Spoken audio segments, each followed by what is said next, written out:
here's how you can hide the WhatsApp message previews on the iPhone's lock screen. Let me explain that and just show you how it works.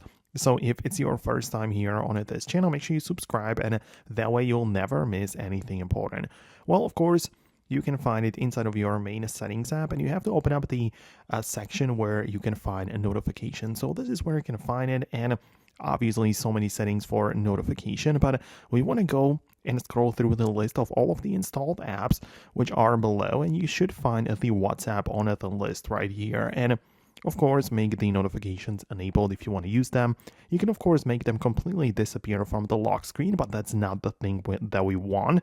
Instead, we are interested in the previews. And this is where you need to manage the settings here, right? Because you can see when I click on a show previews, I get to decide from or pick from three options. That is the always, when unlocked, or never. So never means that the previews will not ever show up. You know, the content of the message will not be available or seen on the lock screen. When unlocked makes sense because, of course, once you scan your face, the content will become visible, and always means, of course, always. You can also see one option which says default, and the interesting thing about it is that you can also set the setting for previews like default for all of the apps. Like in the main notifications page at the top, there is the show previews, but not specifically for one app, but generally, right? You can also change it later for the other things, but this is the default option. So that is how it works. I really hope that I could help you out with it. Just a quick guide. So let me know what you think below. Subscribe for more tutorials and videos like this, and I'll talk to you later.